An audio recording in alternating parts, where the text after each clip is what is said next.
معجزانہ واقعہ۔ عبادہ بن صامت رضی اللہ تعالیٰ عنہ ایک جلیل القدر بدری صحابی ہیں۔ فرماتے ہیں کہ ایک دن میں حضرت انس رضی اللہ تعالیٰ عنہ کے ہاں ایک دعوت پر حاضر ہوا۔ ایک باندی میرے لیے ایک تولیہ لائی۔ تولیہ کافی میلا تھا۔ حضرت انس رضی اللہ تعالیٰ عنہ نے کہا کہ اس کو صاف کر کے لے آؤ۔ وہ باندی بھاگتی گئی اور جلتے تندور میں اس تولیے کو ڈالا اور اٹھا کر واپس لے آئی۔ میں نے دیکھا کہ وہ تولیہ بالکل صاف ستھرا میرے سامنے تھا۔ مجھے حیرانگی ہوئی۔ میں نے حضرت انس رضی اللہ تعالیٰ عنہ سے پوچھا کہ اس میں کیا راز ہے؟ انہوں نے بتایا کہ ایک مرتبہ نبی کریم صلی اللہ علیہ وآلہ وسلم میرے ہاں تشریف لائے تھے۔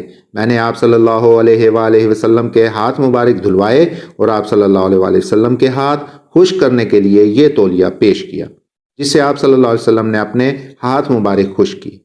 اس دن سے آگ نے اس تولیے کو جلانا چھوڑ دیا۔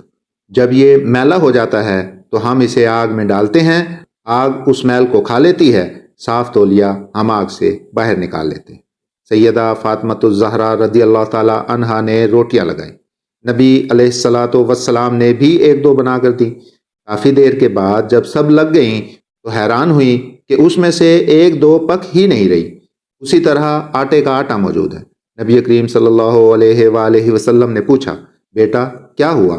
عرض کیا، حضور صلی اللہ علیہ وآلہ وسلم، دو تین روٹیاں ایسی ہیں جو پک نہیں رہی۔ فرمایا، ہاں یہ وہی روٹیاں ہوں گی جن پر تیرے والد کے ہاتھ لگ گئے۔